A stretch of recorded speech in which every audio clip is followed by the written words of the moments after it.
Good morning. I'm Daniela Fayer, publisher of Government Executive Media Group, and it's my pleasure to welcome you this morning to Exploring the Innovations of HealthCare.gov. First and foremost, I'd like to recognize Aquilent, the leading provider of digital communications, cloud services, and application development to the federal government. Aquilent is the underwriter of today's program and has made this event possible. Today, we're going to discuss how innovations at HealthCare.gov led to successes, how they've evolved into a new way of working based on innovative approaches, and finally, how collaboration between government and contractor results in breakthrough success. We'll begin by hearing from our distinguished speakers, John Booth and Judy Cohen, and then I'm going to moderate a conversation with them. If you guys would like to get up on stage and get situated, I'll introduce them. And before I do that, let me just mention that if you'd like to join the conversation or get others involved on social media, you can use hashtag InnovationInsightsHC. And I believe it's here on the screen, up there. Okay. Welcome, John, Judy. Thank you. John Booth is the director of the Web and New Media Group in the CMS Office of Communications.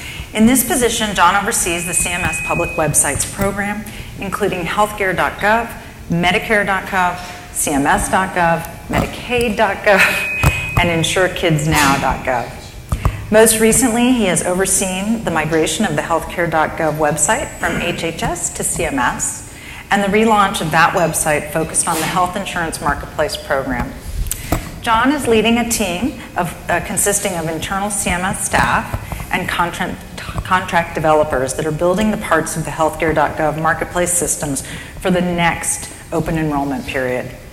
Prior to this position, John was the deputy director of the Creative Services Group, and in this position, he led the launch of the agency's social media channels, as well as the Medicare and UWeb project. John has worked throughout CMS over the past 20 years and has supported the launch of the agency's websites, IT governance, and numerous communications initiatives. He was also named a 2015 Affirm Leadership Award winner for his contributions to HealthCare.gov. Judy Cohen is vice president at Aquilent, and in her role, Judy is responsible for the Centers for Medicare and Medicaid Services. Judy's specialty is innovation in a government environment, bringing new transformational ideas to help enhance her customers' position in meeting the expectations of Digital Government Initiative, the Cloud First Policy, and the E-Government Act of 2002. Prior to her current role, Judy served as account director for a significant portion of Aquilent's U.S. Department of Health and Human Services portfolio, and during this time, she took a lead role at CMS to help spearhead success for the agency's high-profile HealthCare.gov project, and was recently named a Fed 100 winner specifically for her contributions.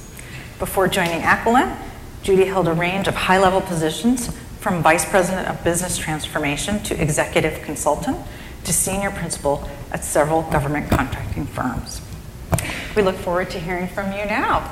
Thank you so much for being with us. Great, thank you. You want to start? Or? Sure. Okay. So thanks everybody for coming today. We really appreciate it. We're going to talk through, we'll give some background on the project.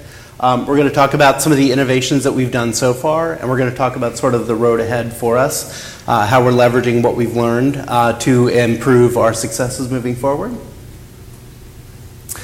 So what we're going to talk through today is how we've used some innovation at our agency to build some successes in the HealthCare.gov website. We're going to talk about how we've, sort of moved to a new way of approaching our projects, and we're going to talk about what we built today. But more importantly, we're going to talk about how we built it and how that's sort of changing what we build for all of our web projects moving forward.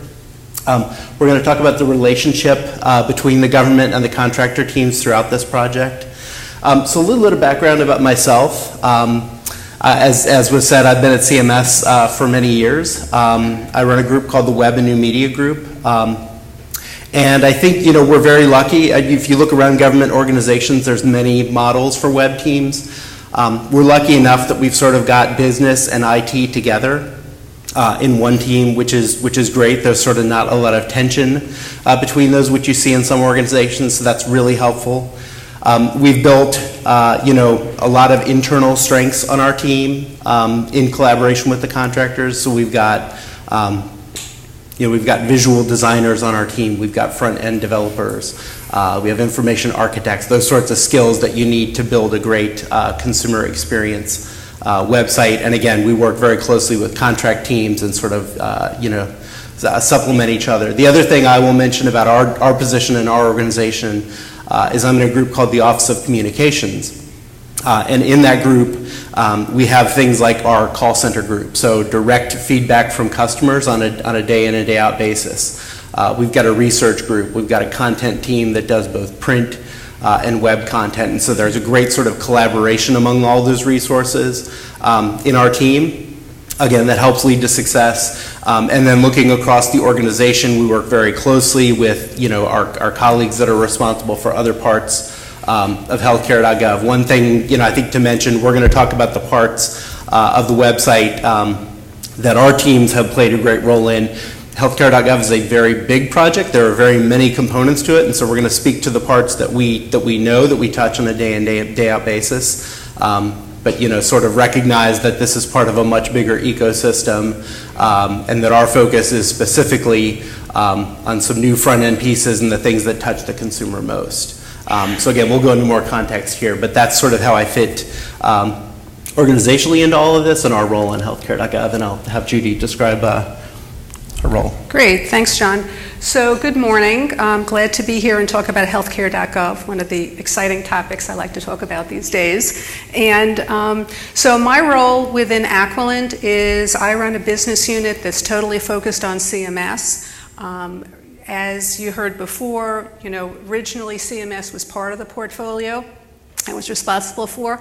But because we've been doing all this work in CMS, we've had a large push in that area, and then we have a business unit totally focused on CMS.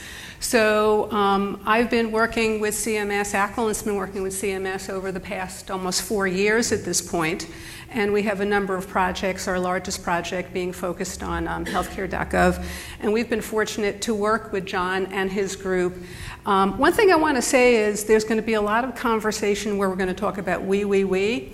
So when I talk about we, and probably when John talks about we mostly, we're talking about our integrated team, because we really do have an integrated team that work towards healthcare.gov.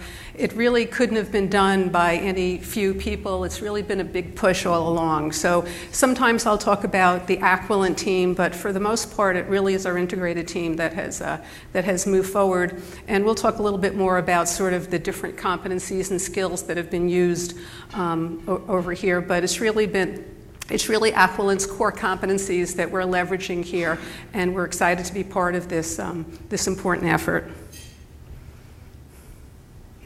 Yeah, so what we're going to talk through is basically, what we've done over the course of 3 years. And so there was the first year sort of leading up to and through the first open enrollment period on healthcare.gov. There was the second year, that window we had between the open enrollment periods and the work that we did there and launched, and we've just gotten through, I think a very successful open enrollment period. And we're also just sort of beginning the work. The work is underway for the next open enrollment period, and so we'll talk a little bit about what we're planning on and focusing our attention on these days. And what we'll do, we've got a couple dates up there. We're going to go through a couple specific projects and talk about how we developed those and how we were able to implement successes based on the project methodologies that we used. So some of the challenges in year one, I think as background for people, if you don't know, healthcare.gov was first created in 2010 out of the passage of the Affordable Care Act, and the site was managed out of HHS. Its initial focus was sort of two areas. One was about the law, what the law meant, what its implementation looked like, and then there was also a requirement to build a tool that let people find private insurance options, which the government had never done before. And so there was a team of people from around HHS that actually worked on and built that site. In 2013, a decision was made that healthcare.gov would be the site for the health insurance marketplace. And so there was a migration of the ownership of that website from HHS to CMS. It was a very sort of collaborative project between the two organizations, and basically building that site from the ground up to serve a new audience, a new program, a new information need. Lots of people had questions about what this program was. So a tight time frame, lots and lots of stakeholders, as you might imagine, inside CMS, at HHS, and around the federal government, and a multi-contractor environment. So those were some of the challenges that we were faced with in year one, and we're going to talk about sort of how we succeeded in building that first project. So originally, as John said, it really was HHS ASPA that was working healthcare.gov. And in the beginning, when the decision was made to use healthcare.gov as the marketplace, there was some initial design meetings that happened between ASPA and between CMS to discuss what is this going to look like, what's the concept for the site. So, in very much the Aquilin approach towards user experience, what we did was we started out doing a discovery phase. So we did stakeholder analysis, and we went and talked to our stakeholders and said, what's your business objectives? What problem are you trying to solve? And the problem was we're trying to get folks signed up for health insurance. So we got the focus on that. And then we went out and tried to figure out who the users were. Now, the user community here was going to be very big and very complex. So you can compare it to maybe a Medicare.gov, but you really had more people who were going to be coming to the site in different capacities, and we had to sort of address the fact that there were all these types of people. So typically what we do is we define personas, which are based on key personal characteristics and what folks are trying to do when they come to the site. So we looked at what's the typical person, if there is a typical person that would be using the site. And we came up, for instance, with one persona called Sonia. And in fact, our project the code name was Project Sonia for a while. So Sonia would be young, she would be healthy, she'd be currently uninsured, she'd be a native Spanish speaker, she'd have a low income, and when Sonia came to the site, what does she need? What does she want to do? What information is she going to do? And then we defined a number of these personas, and that really sort of drove some of our design actions. So we did a number of different kinds of tests, and we invited the public in. We actually recruited 4 people to help us with these tests. We do a card sorting test where we take the different tasks that you need to be performed, put them on what looks like cards, and then invite the public in to drag and drop them so you can understand how this information would be ordered, how it would be grouped together, maybe what some of the terms that are going to be used are going to be. There's also a first click test, and there's an example of it over here, which is, which label would you click first? Prepare for Health Insurance Marketplace or Health Insurance Marketplace October 1st. So when a user comes in the site, and we've all had the experience, you get on a site and it says something and you're not quite sure what's going to happen when you click it.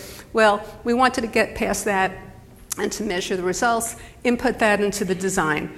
So from that, we went into a design phase where we looked at what the information architecture was going to be. So what was the navigation, what were the user flows, what was the linkage between the pages, how the content was going to be chunked. We brought in visual designers, and again, we is the combination, worked on the visual design, what logos were going to be used, what colors, what was the typography going to be, and then started doing mock-ups and put together a style guide on how the website would look. And we recently did publish our healthcare.gov style guide, which is available. We can give you more information about that if you're interested. So once you had all this together, we put prototypes together, again, invited users to test the prototypes, and then there was a feedback process. As we got more information, we iterated on the design. And there's a great quote down here, I'll always think, how much will it cost? I'm always wondering about that. That's a huge concern. Again, getting information from users and consumers just to make sure we're really targeted in what's needed.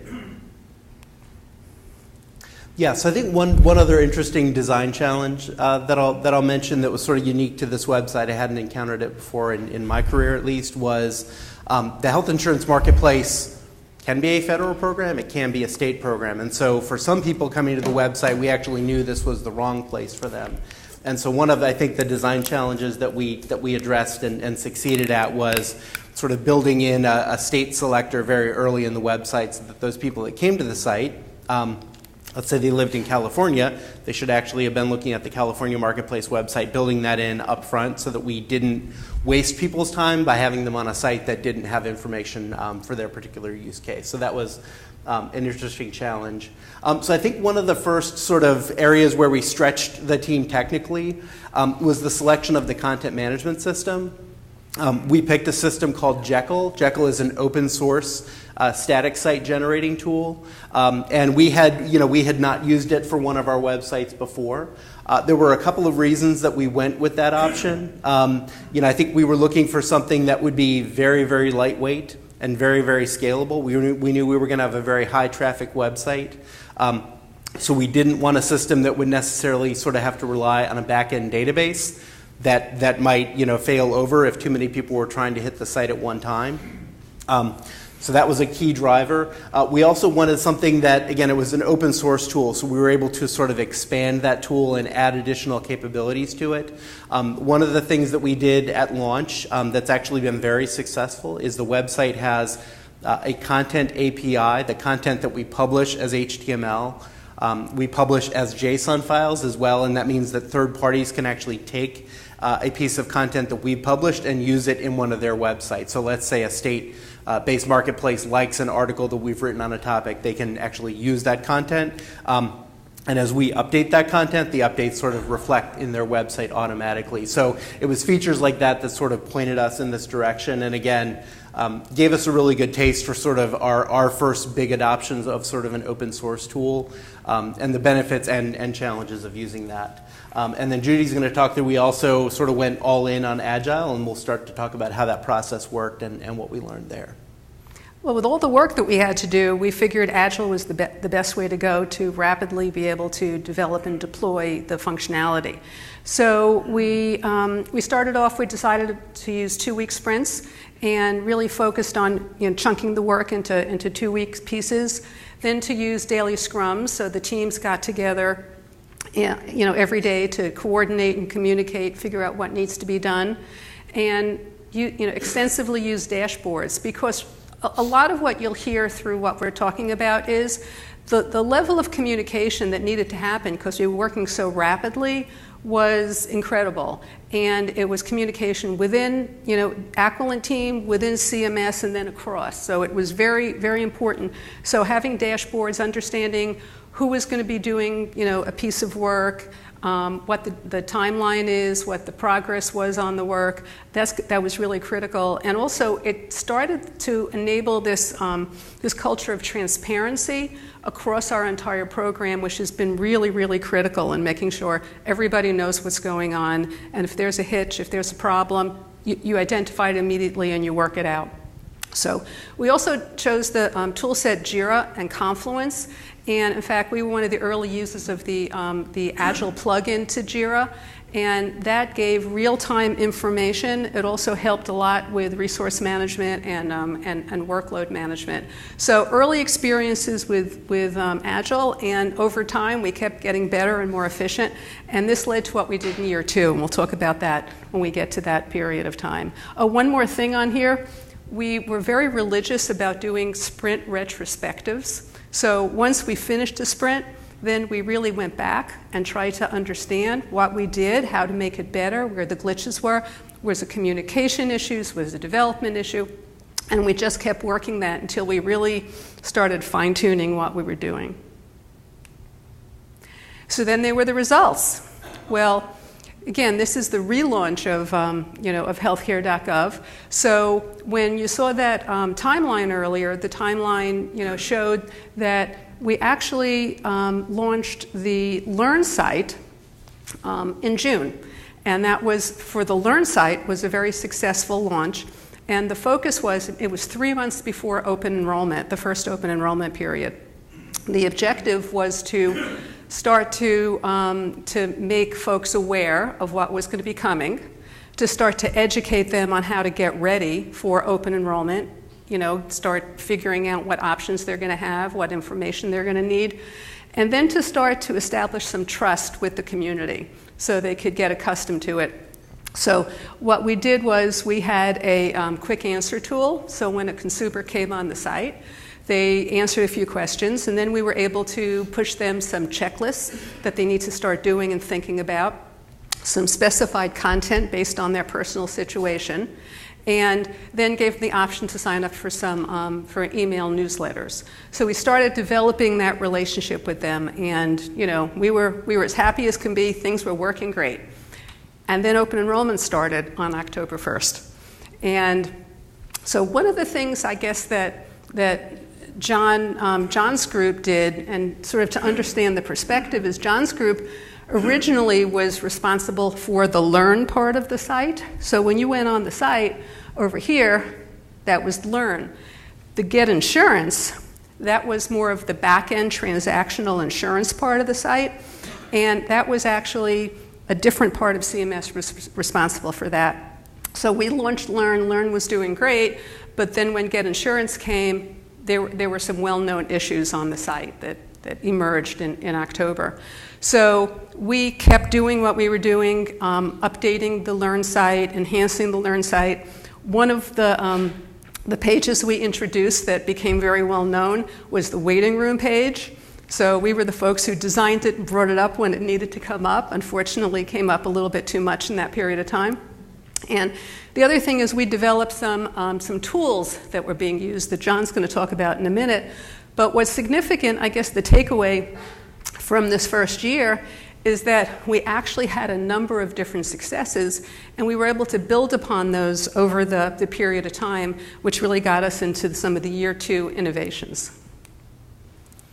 Sure. So I think, two things that we wanted to talk about that we did during the first open enrollment that I think helped significantly, and they set the stage for us to do more as we headed into year 2. 2 tools that I want to talk about a little bit. One was what we call window shopping, or the premium estimation tool, 2 different names for the same tool. When the site launched, one of the challenges that people had was the only way to sort of see the plan information and to see how much it would cost you was to go all the way through the application. And we knew that there were people that wouldn't actually start the application if they couldn't sort of see the pricing up front. It's a chicken and egg sort of solution. One of the things we had done is we were collecting and posting data online, sort of in the spirit of open data and open government. We had built a data set of the plans that were available and that had an API. And so we said, let's build a very lightweight tool that would let people actually look at that information before going into the application. So that was one of these tools that we built. We used the Agile methodology. We laid out a couple of week sprints, and we launched that in October of 2013, and immediately saw lots of traffic sort of divert out of the back-end system to that, and sort of freeing up traffic, letting people access information more readily.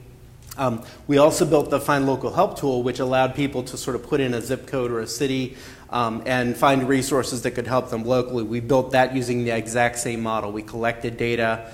We made that data available through APIs and built a lightweight tool on top of it. And I think the key lesson for me that we did that year was we started with sort of as simple an application architecture as we could. Those were just HTML, JavaScript web applications. We didn't even need web servers to run them. And so we could push that stuff. One of the things that we did that was a big success for us in the first year was we implemented a content delivery network from day one. When we built that site in Jekyll, we knew we were going to push as much of it to the content delivery network as we could, let that all be cached so that the traffic wasn't coming back into our data center. So we used that exact same principle for these applications. Let's not put stress on our data center. On our bandwidth there, let's let people get this data out of the content delivery network. And those, again, those were both very successful. They saw lots of traffic. We took sort of the minimum viable product approach, and these set the stage for us to evolve these tools next year and to launch new tools and spin those up. So lots of lessons learned here, I think, for us, and it sort of set the stage for us to build these minimum viable products and grow on them moving forward. So year one, a lot of what we did in year one we had not done before. We were not we'd done a little bit of Agile development, but nothing like we had done here. We hadn't really used a whole lot of content delivery network. We hadn't used the API approach of building systems. We hadn't used Jekyll. So a lot of experimentation, a lot of successes, definitely some lessons learned there. But those things enabled year two, and so we had sort of leadership buy-in to move forward and to build some new products. What we were able to do when we talk about the projects that we did in year two, one of the things that was really an enabler of success for us was a staged rollout. So as we launched new products, we could basically deploy them to a small subset of users and verify that they were working exactly as we intended them to. Some projects you have that ability, some you don't, some you have to do a big bang release. But I would say as a best practice for us, the staged launch is a wonderful thing, and I will use it whenever and wherever I can. From our perspective, we sort of have two ways of enabling that. One is our content delivery network, which is Akamai. We can do that, so we can send a certain set of traffic to a certain URL. We also have testing tools, like Optimizely is a tool that we use, and we can use that to sort of change the experience for a subset of users. So I think those are both very powerful tools that we use at our disposal. We did, I think Judy's going to talk a little bit about the redesign we did. We collected a lot of metrics in year one, and we'll talk more about that later. And we used that data that we had gathered to improve the website to address the most common use cases. And we started to build what we call the Streamlined Application, which I'll talk a little bit more about later, but reimagining that application experience for year two and beyond, and sort of, again, taking the lessons that we learned from year one, the challenges from year one, and building a new sort of application that accomplished the business needs, but in a very different sort of technical architecture. And something just to mention is, you might have seen from the original, the timeline that John showed before, was that open enrollment wound up lasting 6 months. So it was a pretty extensive period of time, but that also led time for a little bit of experimentation, which then we could sort of get ready for year two very efficiently. Sure. So as Judy mentioned, the 6-month window actually meant we had a pretty small window of time between the first open enrollment and the second open enrollment. So we had basically, I think something like 6 to 8 months to get our development done, to get our testing done, to get things rolled out in front of consumers. There was a big spotlight in year two. There was a big spotlight in year one. There was an even bigger one in year two. So we were, working in the public eye.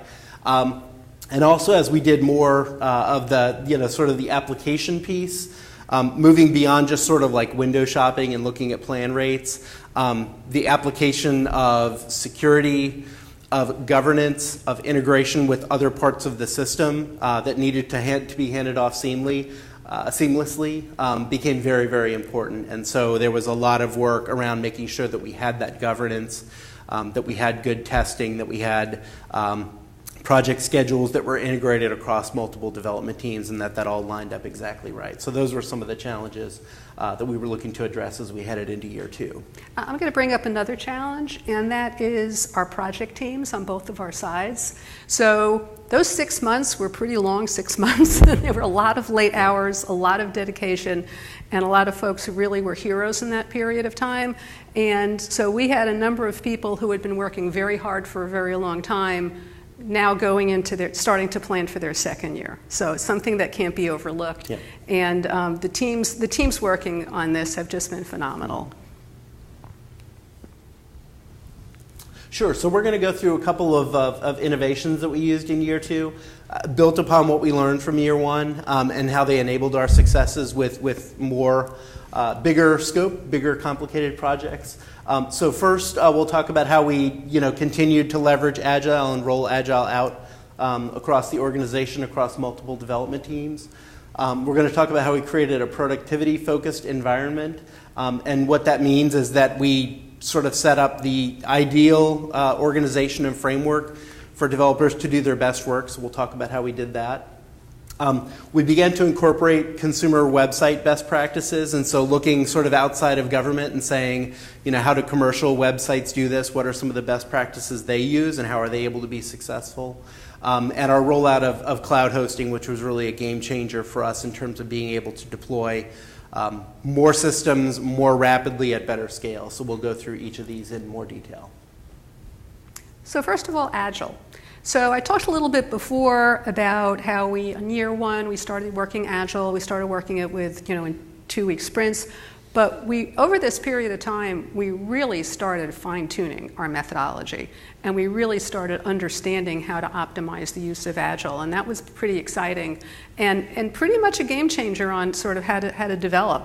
So we developed something called a test-driven deployment approach. So what we were doing is we still were using those 2-week sprints, but we had them really defined very carefully. So if you could see this picture over here, what we did is when we figured out the user stories that needed to be developed, we broke them into sets. And we had a really good understanding about the capacity of our development team, how much that development team could get developed in a single day. So we broke them then into specific days that they were going to be developed. So if you see over here on Monday, you had your development team complete the first set of stories. Then after they were developed, then there was code reviews, and then it actually went into the development environment. At the time it went in the development environment, CMS was also notified that this was happening. Again, total transparency in this environment. Then on day 2, as the second set was being developed, QA started testing the first set. So there was always that 1-day delay. One day you develop and code review, then the next day you test, until at the end of week 1, you finished all your development for that sprint. And then you were able to do a build, put it into the QA environment, and then let it go through the remaining environments until there was it went into deployment the end of the second week. So the other thing is the testing was not just functional testing, but it really was all aspects of that code, and it included UX audits and other kind of audits that would be needed. So you're really ready for deployment when you were finished. At the end of that sprint as well, you were getting ready for your next sprint. So it was very organized to the day. There were expectations about what were supposed to be done. And it was very well controlled and very well managed. The real key here was no surprises. We didn't want any surprises, and we didn't want any surprises internally, and especially no surprises to CMS. And everything was transparent because we were using Jira, and everything was real-time visibility, real-time transparency. So anything was seen, and we didn't want any mistakes. Okay, the second thing is that part of the way we did this was increasing. We talked about having the daily scrums, but we even sort of went further. And in our planning meetings, when we had planning meetings, we had them with our business analysts and our developers and our testers. And we wound up expanding the user story template in Jira because when we figured out what needed to be done, we wanted to make sure all aspects of that user story were covered. So not only were you covering the functionality, but you were looking if there were mobile requirements, if there was 508 requirements, security requirements. All of that was captured in the user template. So what that meant was that developers wouldn't start their development and then have to go back and talk to the BAs or have to go back and talk to the accessibility people. They really had everything they needed, so they didn't have to stop work, they didn't have to return tickets, and again, it became very, very efficient. And during the requirements review, everybody had a say. So over this period of time, we really got a tremendous understanding of how to estimate what was necessary, and we became like a well-oiled machine on figuring out how to move about this. So this is sort of a different look, and you can see within a sprint, you sort of have a system development sort of life cycle, but you have it sort of as a mini one within a specific Agile sprint. And then in the requirement analysis phase, once you created a ticket, there was a very robust approach to being able to do that. Sure, so I'll talk a little bit about the second innovation, the productivity-focused environment. One of the things that we did, as I mentioned, we sort of evolved our application architecture and we moved beyond just sort of the single-page application. So as we looked at moving into a cloud environment, we wanted to pick very lightweight tech stacks, again, things that wouldn't have a lot of overhead on them. And so one of the key technologies that we selected and implemented is Node.js, which is sort of an open source JavaScript application server. We had a team come on, and we'll talk a little bit about that on the next slide, that had expertise in that area, so we knew we could hit the ground running. Again, the selection of those stacks meant we didn't need a whole lot of hardware to run very high volume, very performing applications. In that same vein, we were looking at the tools that powered commercial websites, and we looked around and said, what are big commercial websites using? What we wanted to pick tools, both that we could support from a developer perspective, we could get teams to work on them, but that also had some momentum in the marketplace. We used GitHub to increase our developer velocity, and we actually started with GitHub back in year one. Jekyll, the content management system I mentioned, was a project that originated out of GitHub. And one of the reasons we selected that tool was it actually allowed us to do sort of development on content, for lack of a better word, meaning we could have a production branch of our content, which is out live, and we're launching a new tool, so we have a development branch of the content that has sort of all new information in there. So we had success with that in year one. We expanded that and used that across the development teams. What that enabled is basically what we call feature branching. So a developer can, they can look up one of those Jira tickets, find a feature that we've agreed to build. They can sort of go off and build that and then merge that back in. And so it allows a team to be very, I'll say they can work in a very parallel fashion without a lot of blocking. And that's been really successful. We also, through GitHub, we implemented code review on everything, so a developer could not check in code until another developer had looked at it and given their feedback on it. And again, that was very powerful in terms of ensuring the code quality that gets checked in. We don't see people checking in something that breaks the whole system. That just doesn't happen in the workflow that we set up. We move forward with test coverage. So again, if a developer's checking in code, as part of the check-in and as part of the code review, they have to have unit tests on that code or it can't move forward. Another way of ensuring the code quality. And we've also started, and this is an area I would love to grow more, but looking at automated testing tools. We actually, one of the people that came on our team for a period of time was the person who created Selenium, which is an open source testing tool. And so we had some great expertise actually on our team telling us how to implement tools like that to ease the burden of manual testing on lots and lots and lots of test cases. And then we also began implementing DevOps. And so what I think of what DevOps means to me is that we have teams. They include development people. They include the people responsible for our production operations, for running that production environment, for dealing with issues that crop up in production. Those teams are very tightly integrated. Judy's talked about the transparency. The ops team knows when a release is going out. They know what's in that release. They know how to push the release. They know what to look for when it goes out. They know how to roll back. So our deployments, not always perfect, but they're much better than they ever used to be.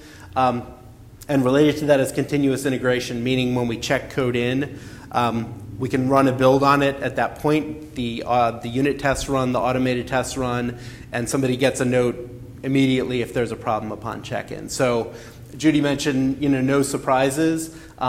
These tools, they don't eliminate the surprises, but they reduce a lot of surprises that we've had in our world before we adopted this methodology. So sort of a common theme that we're talking about as well is we talked about at the front end that the BAs are working really closely with the developers and working closely with the testers. Now you have the DevOps men. So it's really sort of the whole system lifecycle, the old throwing it over the transom to the next stage gate, that's not what we're talking about here. We're talking about a much more integrated, tightly wound, sort of woven team right now that is able to do things very efficiently. Sure. So this slide, I won't read off everything here, but basically what this outlines is some of the tools that we've used. So, what were the tools that developers had at their disposal? The common thread you'll see up there in particular is that they're all open source that we're using. You'll see what tools the operations team has at their disposal, and I'll talk a little bit more about some of the monitoring tools that we have later on. The tools the testing team has available, the DevOps tools underlying that, and how that sort of gets pulled together in GitHub and then gets pushed out to production. I think that the key thing that I would say here is that this is less about the specific tools that a team picks. I think it's really important to pick a tool that you can support. So it's not necessarily finding the thing that somebody's written an article about, because you need to be able to support it on your team and find the resources to support it. But it's about the culture surrounding these, and we could swap these tools out, but we want the underlying framework to remain, and we want the relationship between the development and the ops teams and the testers and the security team to remain. So I think it's about the culture, and it's about making sure that everybody's that's in this ecosystem of development understands their role and relationship to one another. I think we have had a lot of successes, but the culture change is hard. Role definition is hard to this day. We have people on our teams, I think, who have questions about how their role relates to somebody else. And so just reinforcing that and making sure that people understand the relationship of all these pieces is really, really the most important thing that you need to deal with. So in talking about sort of adopting a new mindset here, so innovation 3 was thinking in terms of sort of consumer websites. So when the issues came in the open enrollment period, the first open enrollment period with the marketplace back end, the government brought in a number of folks as consultant from Silicon Valley and, to help with, hey, you guys have worked on these big consumer websites, what are we doing wrong? What can we help? And so that already had happened, and what we decided to do was to piggyback on that energy and piggyback on those relationships and bring in a few folks who also had that experience to work on some specific tools that we wanted to build to, again, help the consumer. So you could look over here. This was plunked from some of the resumes that we had. We were looking over the resumes. So this is the experience. I mean, we had a lot of folks who worked at Google, Netflix, the original Obama campaign, eBay. I mean, a lot of household words. They understand how to build big consumer websites, and we really try to leverage the work that they did. So we brought them in, and and as John said, with this tool set, sometimes we had the tools. Sometimes they came and said, "Hey, these are the tools we prefer using," and we decided to go ahead and use them. So, I love this picture. Okay, this picture really sort of accurately portrays the team, and what you have is a bunch of people who are working around a conference table, and they worked around that conference table day and night, weeks and weekends, and very dedicated group of people, very intense and very consumer oriented. And that really, they were really able to focus and do some amazing things. So some aspects of what they did, the way we talked about how you're bringing together all these different groups of people, most of these people really ran the gamut. They didn't identify themselves as just a developer or just an operations person, but they were ready to do requirements, they were ready to do design, development, operations. They did it all. And that's pretty much sort of the culture of the Silicon Valley, which is you go in and you do it. And the other thing is the approach that they used was one of sort of, I would say, speed over completeness, in the sense that they worked as quickly as they can to establish some sort of minimum viable capability, get feedback on it, and they kept iterating and working it. And that, again, that's very much the West Coast approach. So ironically, I read an article last week by Richard Spires. I don't know if anybody in the room knows him, but he is the former DHS and IRS CIO. He just left government life and went to Silicon Valley and took the helm at a startup. And he started talking about what his observations are about working there versus, working here. And he pointed out the consumer orientation as opposed to an enterprise orientation. And he focused on this speed versus completeness and sort of what this approach is and how it just really is a totally different mindset. So it's interesting. It's exactly what we saw here. So what probably will not surprise you is when we brought these folks in, when we sort of explained how we do things in the government, they challenged a lot. And some of the things they challenged, they said, this doesn't make sense. Let's do it like this. This makes more sense. And some of the things they got everybody to agree on, and they really changed the way some things worked. Okay. There were other things like security that, I don't see why we have to do it like that. No, you really have to do it like that. So I would say, but it was healthy in the sense that they did come in and challenge some things, and they changed some of the ways of working, I would say, some of the practices, some of the tools, some of the techniques. But again, when John said sort of some of this change is difficult, definitely there were aspects of that were difficult, and definitely sort of culture changes and culture clashes, and things had to be worked out, smoothed over sometimes. But the result was some pretty amazing, very high quality work. So the other piece is they came in to develop some specific applications. But as we said in the beginning, this was a really big program with a lot of people, a lot of stakeholders, a lot of interests, a lot of contractors. So part of what the Aquilin team did was made it possible for those guys to work independently pretty much, but to supply what you need to bring it into the program and to make sure it complies with government standards. So you probably are not surprised, but they're not really big on project management. So nobody was considered the project manager of this group. So what we had to do after a while, there was a lot of questions about sort of what's the status of things and communication and planning. And so Aquilin brought in, at CMS's request, we brought in a project manager for each of the projects who really sort of kept more of the schedule and kept, some communication going. And that definitely helped the way the projects were run. They were not really focused on documentation. So who likes to do documentation, but sometimes you need to do it. So especially when you need to get through stage gate reviews. So we helped with the documentation. We helped prepare for security audits. Accessibility, not on the top of their minds. So we would go in and do 508 reviews and give them back feedback on what they needed to do. And testing, their focus was much more on the unit testing, and we did a lot of the integration and system testing. So we made it possible, I would say, for them to be part of the program, but for them to be able to independently do their own work.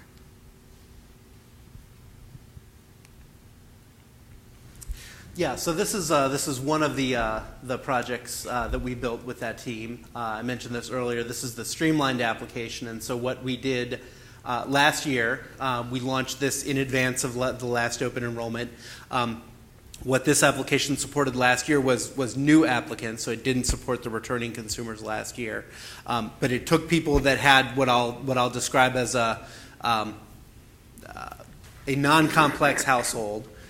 Through a much easier application process. So in the first year, everybody went through the application.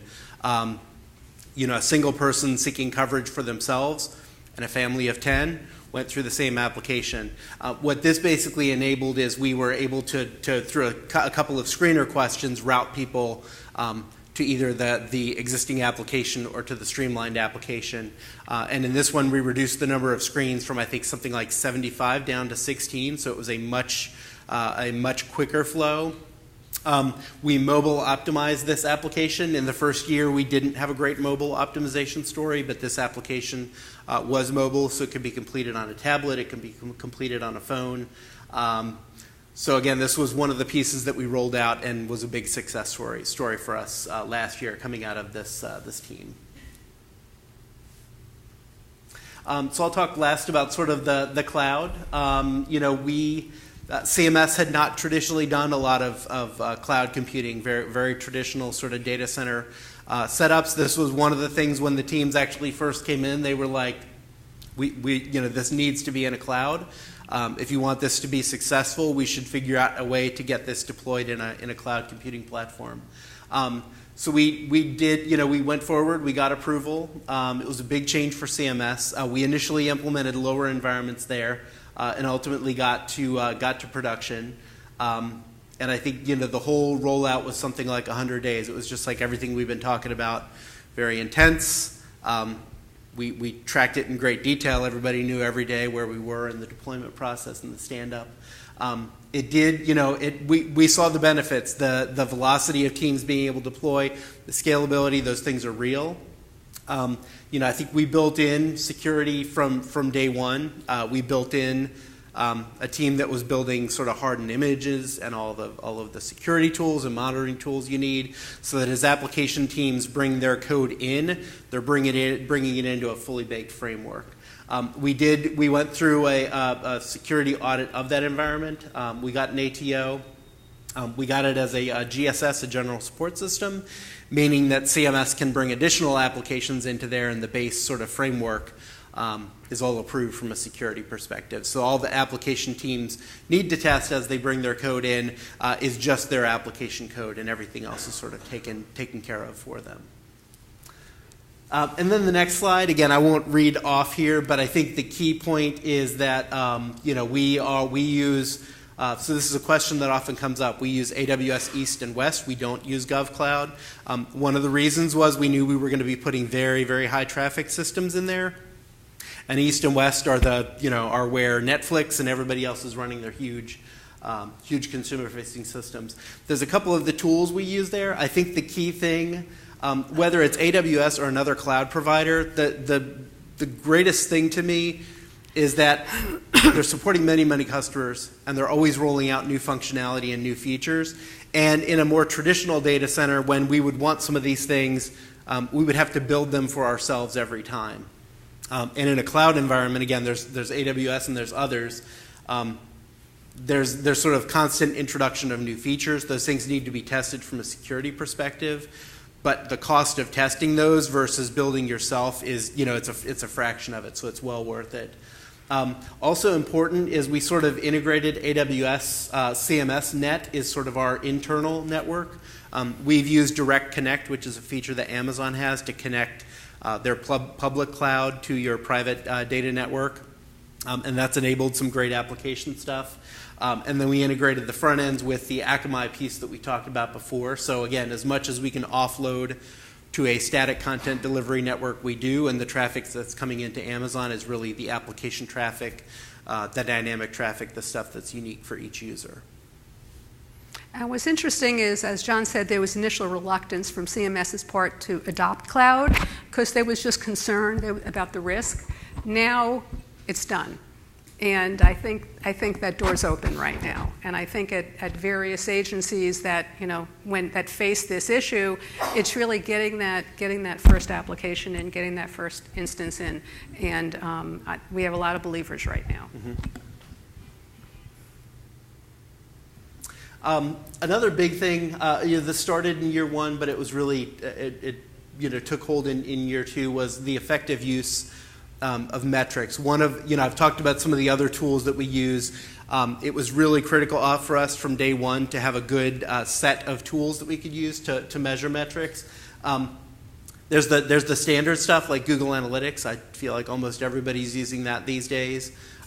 To measure traffic, and so we definitely use that to look at page views.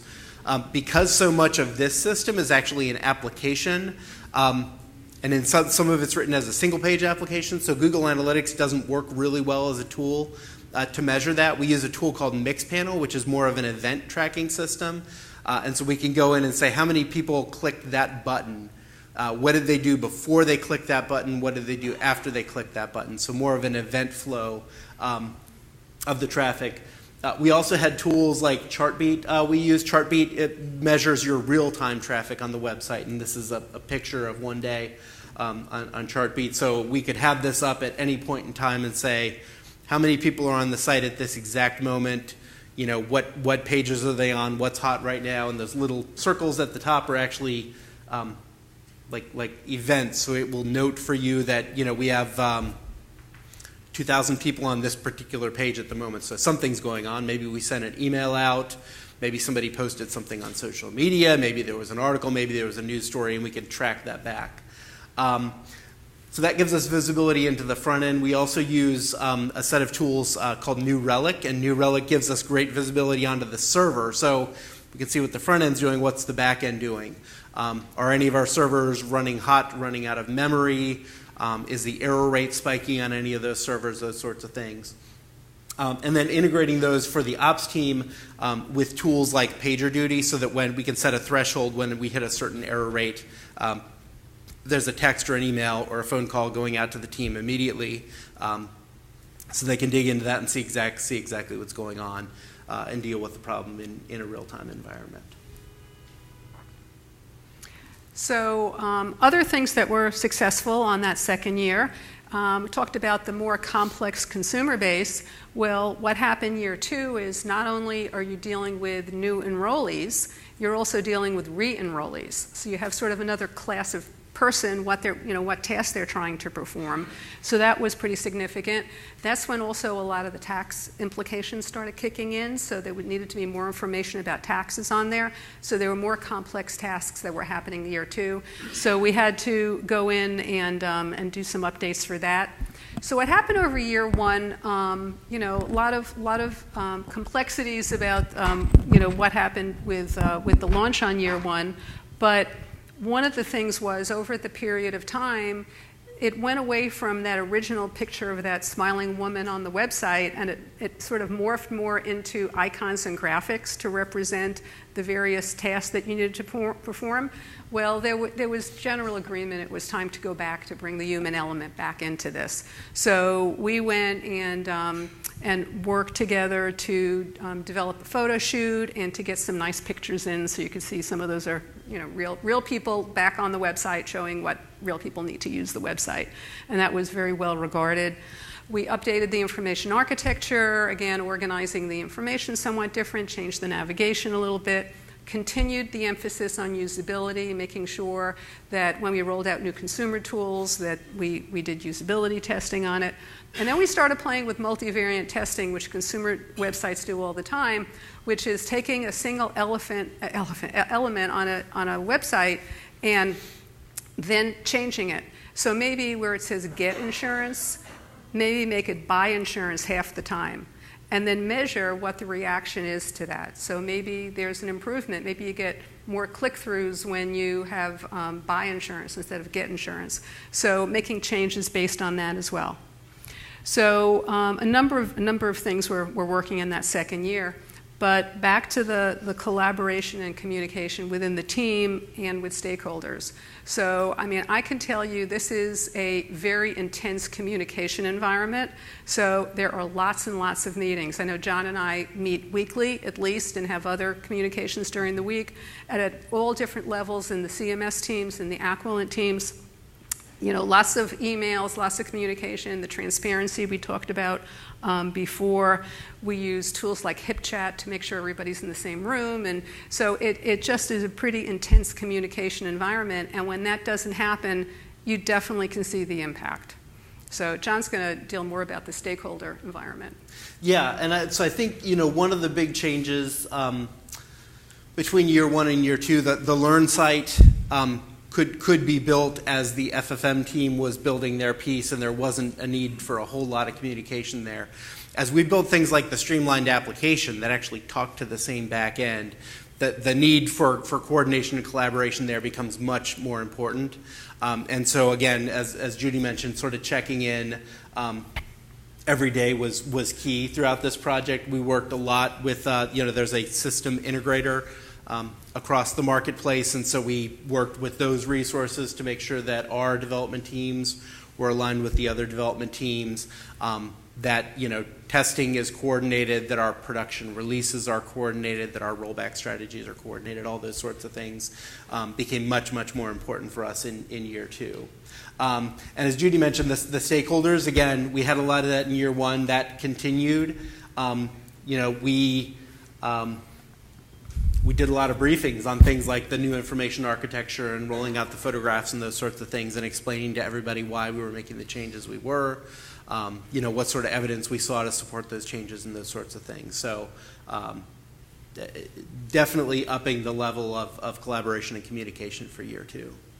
And this was pretty much a 24/7 mentality. And it's not that everybody was working 24/7. It's like you were on call 24/7. And that kind of environment is not for everybody. And we found that on the Aquilon side, it's not for everybody. It's very intense. It's very demanding. And we had to make sure that folks were up for the challenge. And we have somebody on the Aquilon team who told our program manager that I am honored to be part of this effort. So that's the attitude we were looking for, and we really have it among the team, and it's really great. And the same thing on the CMS side. There was a higher purpose here, and everybody was into it, but it was very demanding and required a lot.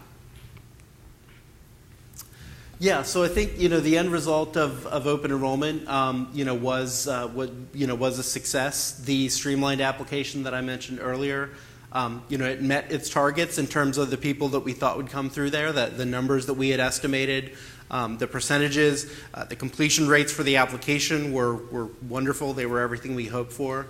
And again, those monitoring tools that I talked about before let us sort of see that in real time and watch as we went through the 3 months of open enrollment how we were doing and measuring that success as we got to the end. And then on the next slide, I'll talk about the scalable login system. So the second system that we built and rolled out for this period, we actually rolled out right at the end of open enrollment, so right after the traffic sort of cut down. The scalable login system, one of the components of the website that had technical challenges was the identity management system. And so we took on a task of basically rewriting that in a way that we could build a more stable, a more scalable system that could handle the users, could provide maximum uptime. And what we wound up doing is we basically wrote what we call a drop-in replacement system. So the web services endpoints of the initial identity management system, our new system implements those. And so the other systems did not actually have to change much or at all to integrate with this. And that was one of our design goals, was to not make the other systems have to go through a whole lot of change. We rolled the scalable logout system out in Amazon Web Services, and we've seen, we can actually grow the size of that system during open enrollment. When we have many, many thousands of concurrent users, we can scale it back during non-peak seasons. And again, it runs on a very small hardware footprint.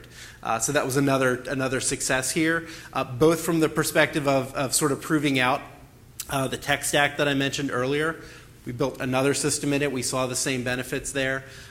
We had to work very closely across multiple teams to make sure the integration worked seamlessly. So all of that communication and that collaboration. And then, sort of proving out the theory that a cloud system would be optimal for this type of system. So now we're going to talk a little bit about the road ahead and how we've sort of taken what we've learned and how we're using it moving forward. I think we've talked about the processes and the standards.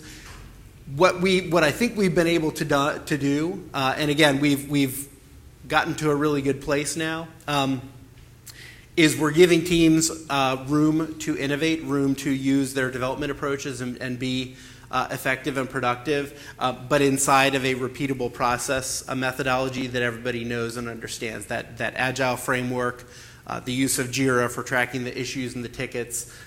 We've basically created repeatable processes there that we can bring new projects on in a very short period of time and get the developers an environment and get them started coding very quickly. That used to take a lot longer lead time to get to the point where we would have an environment where code could run.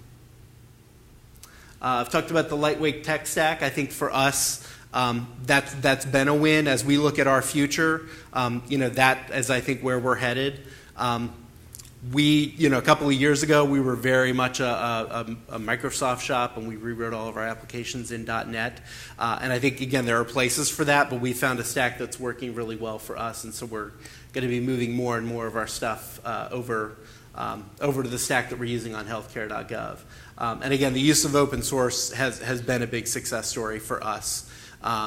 we've found projects that they're popular. They have a lot of work going on. They're going through enhancements on a routine basis. I've mentioned the continuous integration and deployment. Continuous integration we actually are doing. Continuous deployment is something that I think in a lot of government contexts makes people very nervous. If there have been talks in the past of, Facebook and Amazon do thousands of deploys a day to production. We're not there yet, but that's actually a goal of ours, is to get to a place where there are enough controls built into the process that when that build is done, when it comes out, it's ready to run in production. And so exploring how we can move forward with that. Again, we're in a good place, but I see lots of future potential there. We've talked about this, the close coordination of the development and operations teams. Having looked at the model where those are two separate functions that don't coordinate well, that's a recipe for failure, on both of the teams' parts. And so having those teams very tightly integrated is something that we're going to sort of mandate on our projects moving forward. Analytics tools, again, we started sort of with Google Analytics years ago. We've grown that tool set. And as we look at all of our web projects moving forward, I want that visibility on the front end, the back end, those sorts of things. And it's sort of an analytics tool, it's sort of not, but the multivariate testing, the tool that we use for that is called Optimizely. It's a very powerful tool to sort of verify. A lot of times on a government web team, even if you do user testing in advance, you're never quite sure till you roll it out how it's going to work. And so this gives you the ability to test and experiment in production in real time, which is a very powerful capability. The focus on security is not going away at all. I think, again, you can get to a place with excellent security here. Our deployment in Amazon, again, we have the whole security framework baked in to the network design, to the software images, the operating system, the tools around it. As we're rolling out the application code, with the continuous integration, we can build in security testing on the code base right from the start. And so, we'll do the traditional audits every year of the code and bring the auditing teams in. But what I'd also like to know is every release that we push to production, we can verify that it doesn't have any security vulnerabilities in it. So our ongoing challenge is continuing to fine-tune the Agile approach and just get better and better at it. And in fact, CMS is adopting the Scaled Agile framework, SAFe. And again, that'll be part of the standard processes and tools. And our folks on the Ackland side are now getting certified in it as well. So we're going to have a standard, more enterprise look at how to do Agile. Pretty excited about that. Estimating workload, we're getting better at it, but we need to keep getting better at it so we can be as efficient as possible. And communication, once again, just keep it going, figuring out efficient ways so it doesn't take as much time as, it takes time, but it's not a time hog for you, not a time waster, but getting the right communication to the right people at the right time is going to be critical, and looking at tools to keep doing that, and making sure everybody has access to the appropriate repositories and documentation.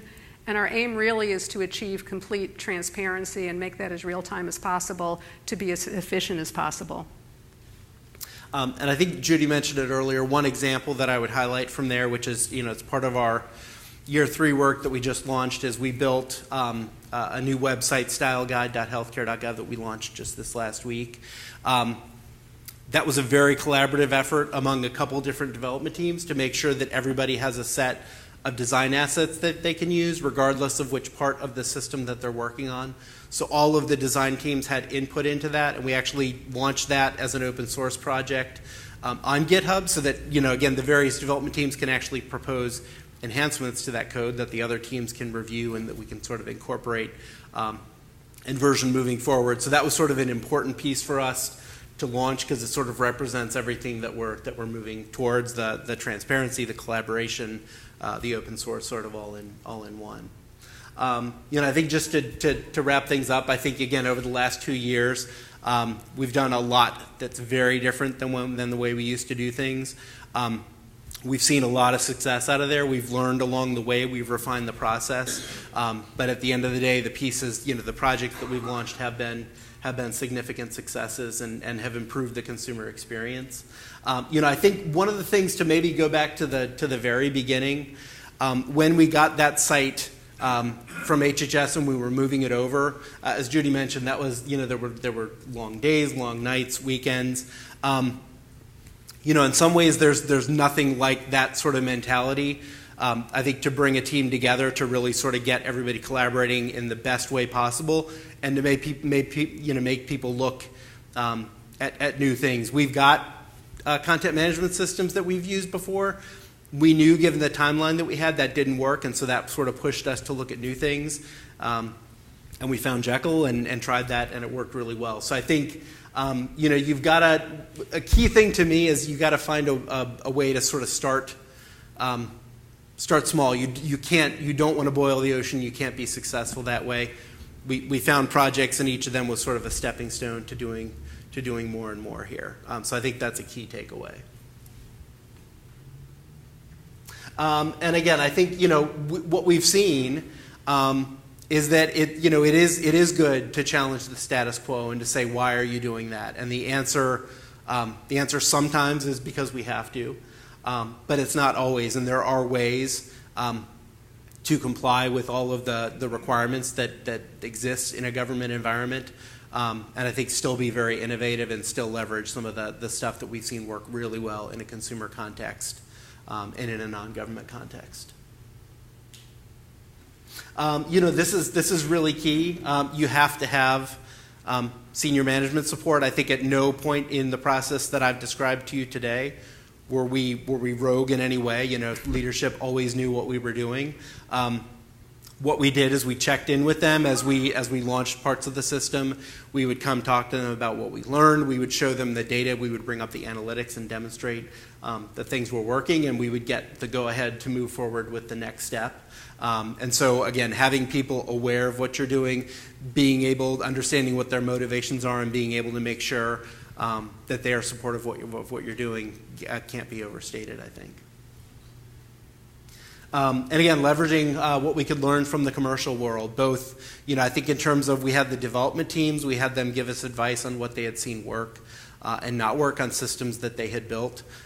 We saw the scale factor there, but also a lot of the analytics tools, things like Mixpanel and New Relic, were not used widely in the federal government. We get inquiries from people now saying, hey, we'd like to use these tools. How did you guys how did you get security clearance to use them, those sorts of things. But I think there's a lot of power. There are some really amazing tools out there that are available that can give you great visibility into what's going on in your systems. And this is a team effort. You've got some of us here, but again, there's a whole ecosystem of people inside CMS working on the marketplace. And everybody rises or everybody falls. You've got to all be working together and in partnership every step of the way. And as John said, we sort of pulled together at the beginning, and our teams really are an integrated team. And it requires, working government with, with contractor. It requires much more than a government contractor kind of relationship. I mean, it really is an integrated team, a lot of dependencies, a lot of late nights, a lot of critical issues to deal with. And you have to have that level of trust and be able to work to make the kind of performance, that we have here with HealthCare.gov, which we're all very proud of.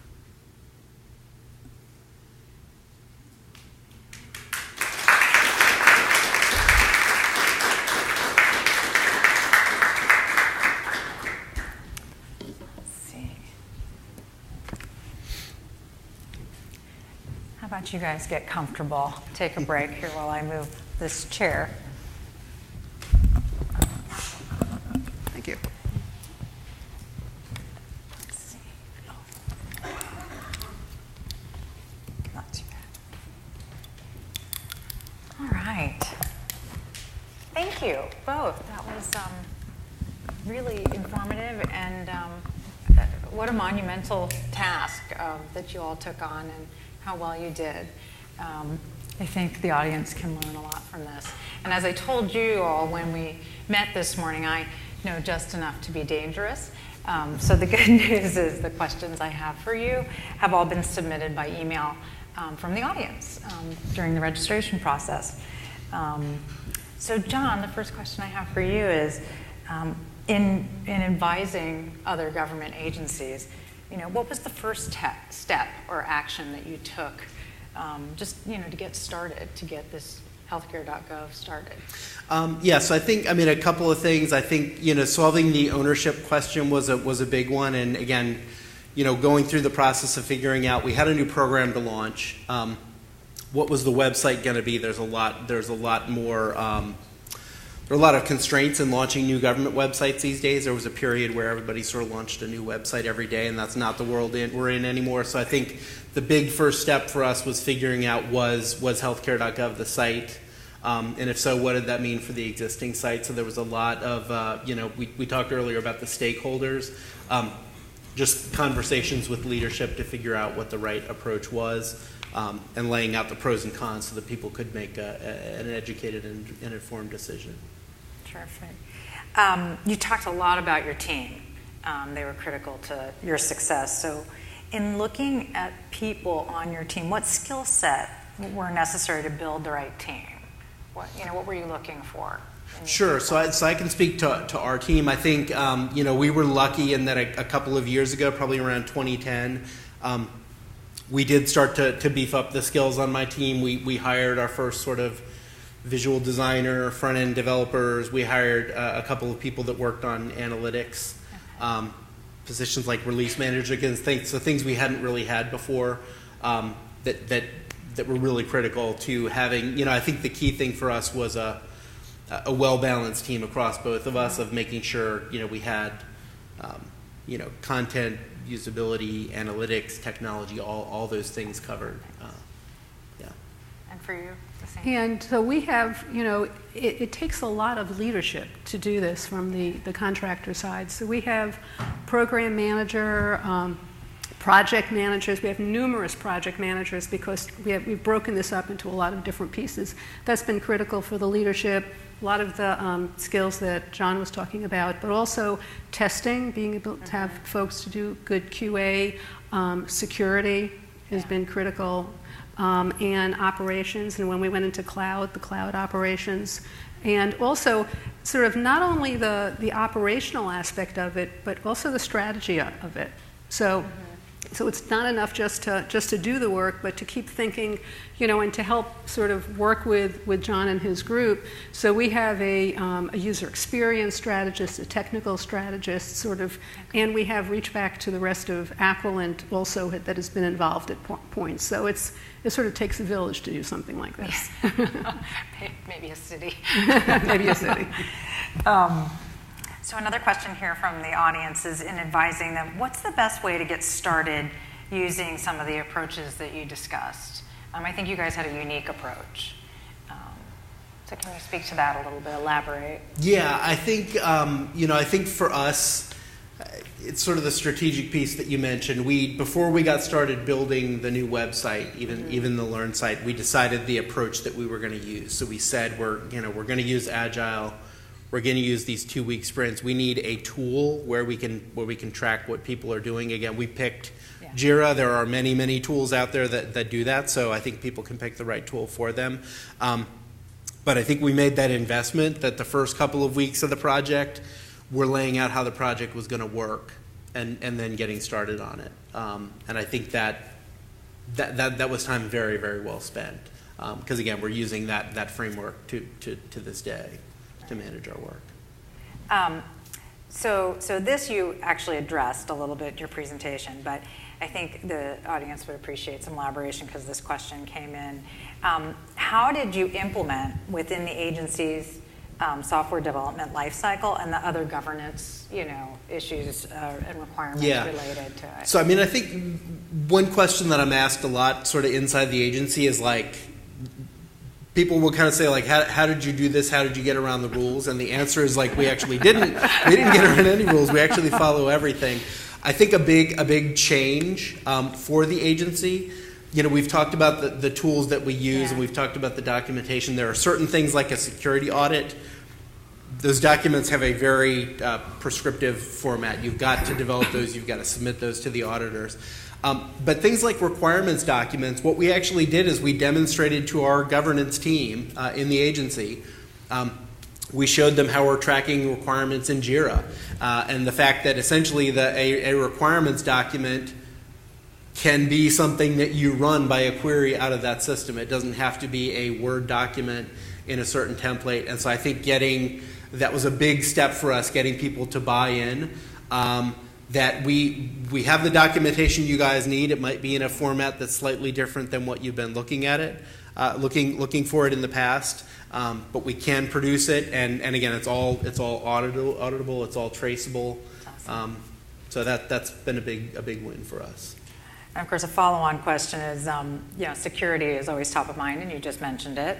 So how did you get the cloud implementation, to work within the CMS? Yeah, so we were very lucky. So Amazon, AWS in particular, had just received a FedRAMP accreditation from HHS. Okay. The FedRAMP program is something that's been really, really helpful to our team, and we've actually sponsored FedRAMP for a couple of other tools that we use.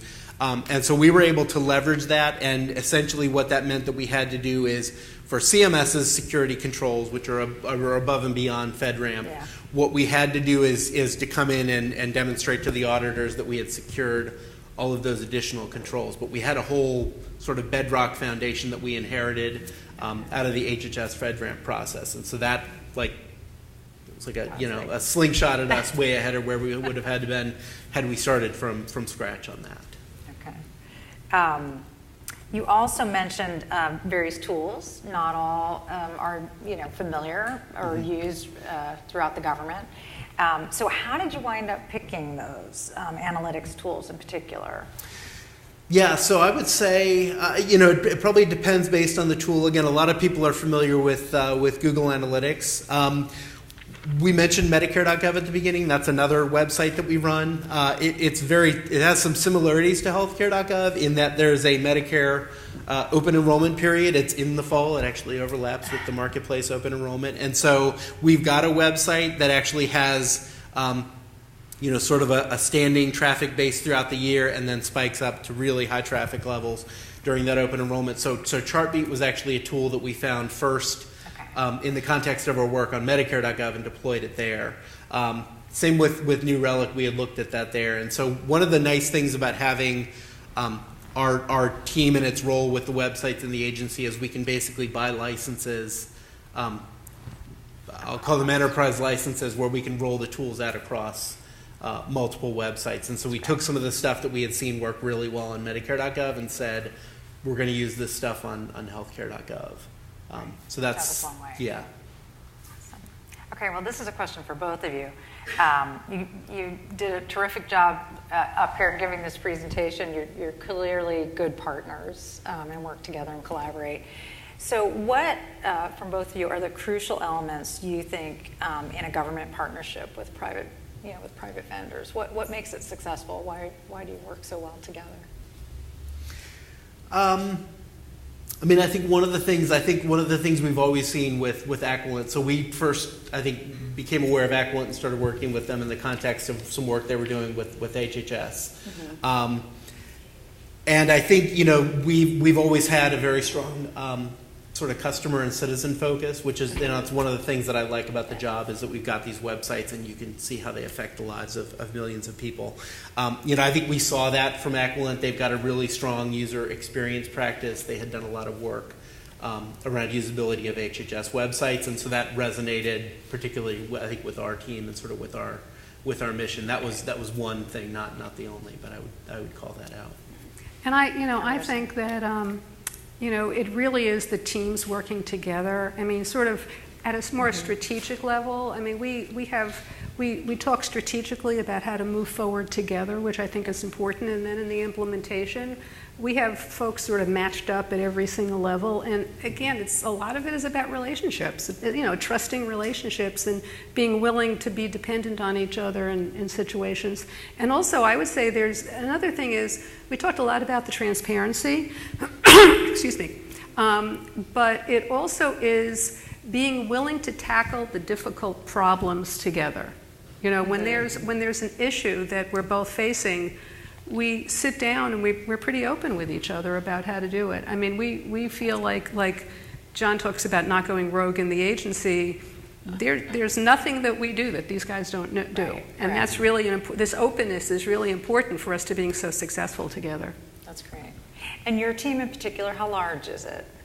Well, we started out at the beginning with maybe a dozen people, just to go back for history. And now, with all the work, I would say it's about 70 people. Okay, another question here, and I think you've already alluded to it, but maybe you can elaborate, is do you have other projects where you're already leveraging these innovations? I mean, you sort of mentioned that. And then a follow-on is, how has this project paved the way for innovation elsewhere in the agency? So, you know, where are you leveraging and where are you taking the innovation? Yes, yeah. So I would say we are, again, this working style to me, this model, this tool set is where we're going with new projects. You know, it's the Agile development methodology, it's the technologies we use, the monitoring tools, the hosting. So sort of all of that is our new normal as we take on new work. Around the agency, yes. I mean, I think there's a lot of interest. We've met with people around the agency, both in terms of, you know, lots of people have the questions of like, how do you get to some of those developer resources that are not, you know, the Silicon Valley talent? There have been questions around that. There have been questions around how do we, you know, our contracting strategy has had a lot of agility to it too, and so how that works, and again, just, you know, sort of the relationship that we built, people asking how that works. So I would say there's a lot of interest. Oh, and then you know, as I mentioned, with the Amazon piece, we actually sort of got the accreditation for all of CMS to use, and so there are definitely systems that are saying, you know, I want to move into the cloud. I need to move into the cloud, and it's interesting with those. We sort of meet one-on-one. I think there are a lot of systems that could benefit greatly from a move to a cloud. There are some that aren't as well, and so sort of meeting with everybody and saying, you know, here's the reason you guys would be a great candidate for this, or here are some things you might want to think about that might create some challenges for you. So there's a lot going on in that arena inside of CMS as well. So they see you as a resource, you know, place yes, now to come absolutely. to, you know, and which which we you know, we want to help others with some of the stuff we've learned. So great. Okay, so here's a question that was sent. Can the speakers elaborate on key applicable lessons learned for internal government IT project investment strategies? So that's kind of a follow-on. You know, you're looking at big investments here. How do you apply the lessons learned here to future ones or for other government agencies? Yeah, so I think there's a lot of ways I could answer that question. I think for us, you know, we've it comes down to, I think, sort of picking a small project that you can use to demonstrate success using these methodologies, and really using that to sort of grow the scope of work and the scope of the project. If I had come in year one and said, you know, we want to run in a cloud and we want to run all open source and et cetera, that discussion would have gone nowhere. We were able to make those arguments and to make those successes based on sort of the initial small successes. And so I think for anybody that's got sort of an internal project, seeing how you can maybe break it up and come at a facet of it and demonstrate some success, that's what's worked for us. And I think the other thing that I would flag, again, leveraging other experiences that your teams have had across contracts. Again, we looked at, there was some stuff, there was a lot actually that we learned from the migration of HealthCare.gov from the first website, and having some people that worked on the new website that actually worked on the first one as well. We were able to bring over lessons learned there. So I think that's really key too. Anything to add, Judy? Yeah, I do. So we've been talking a lot that sort of working in this manner is a bit of a shift in mindset and some new capabilities. So I think it's also, from a government perspective, understanding your staff and educating your staff and sort of bringing them along on how this works. I mean, some of the things that happen during this Agile process and this intense process is that, the developers, the contract developers are working very closely with the stakeholders and the government counterparts over there, maybe in a way that they're not comfortable with. Yeah. So it's trying to, start getting that shift and working that shift and talking about the importance and talking about sort of where the boundaries are maybe, so that the government folks will feel more comfortable in that realm. Yeah, that makes a lot of sense. So in your presentation, I noticed some components that were really, stood out, and you put as milestones, like the window shopping, certain things really worked. So here's a question. Were there any components, strategic or technical, that you thought would be vital to the success of healthcare.gov, but in the end weren't really? So like the converse of that other side. Yeah, so I think, and Judy, I'd ask you to weigh in too. I think I can point out one thing that we thought people might use more than they did, that we wound up sort of backing out, which is in the first version of the Learn site. As people navigated, we sort of built this feature that was like related articles that might be of interest to you. And one of, maybe a larger point here, I think one of the challenges working on a government site, saying we want to take advantage of some of the stuff commercial sites do. There are things that commercial sites do that make people nervous when a government site does that, and so that's sort of like, that's our world. Are you seeing the articles I'm looking at? That kind of thing. Yeah. I think what we've learned is you need to be very cognizant of people's concerns in that area and respectful of those. So that would be one example I might point out. Yeah, I would think so. Okay. So John, what piece of advice would you consider most important to offer your peers from your experience on this project? And it's tough to pick just one, I think, but. I think to me it's knowing that you can probably push the envelope a bit farther than you think you could. Again, you have to baby step your way there, and you have to demonstrate it. But we truly, 2 years ago, I would not have believed someone that told me that we'd be running in Amazon Web Services, or that we'd have launched a new identity management system for the marketplace. So I think you need to sort of start with these successes and these wins, but if you can demonstrate those, if you can get leadership on your side, like, it's just amazing to me to think about the stuff that we've accomplished by building up people's trust and confidence bit by bit. And being open to new things. Yeah, no, absolutely. And again, oddly enough, the healthcare.gov situation created a real window for opportunity in government. And there's organizations like 18F now out of GSA. There's the U.S. Digital Services out of the White House. A lot of those organizations have sort of direct connections to people that came in and worked on healthcare.gov. So there's, you take the good with the bad, but that window so I think trying new stuff and looking at successes in government is open now in a way that it hasn't been for the last couple of years. That's terrific. So. Judy, and what do you think is most important in terms of takeaway today from your perspective for the audience? I think the most important takeaway from my perspective is to accomplish great things in the government requires a real team effort, and it requires a real joint effort between the government and contractors working together. If there's any sort of a barrier in between, you can't accomplish as much, as you would if you're working as one big integrated team. This is all about teamwork. That's my big takeaway today. Well, in the interest of time, thank you very much for your insights. I think this has really been a terrific session. I hope everybody here has learned as much as I have, hopefully more.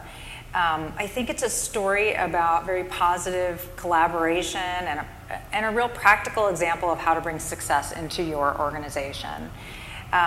So here are some key takeaways, some that you've already shared, but that I've noted. I think instituting effective use of Agile, creating a technical environment focused on productivity, teamwork, integrating high transaction consumer website focused practices and mindset, and introducing the AWS cloud platform. So those are some takeaways that I picked up here today. Please join me in thanking our speakers. You guys were wonderful. You've made such a contribution to the program and to healthcare.gov. Monumental, and congratulations. Also to Aquilent for their partnership, and for all of you who are attending today. On behalf of Aquilent, we wish you success in meeting and exceeding your agency mission and business objectives. And this concludes our program today. Thank you so much.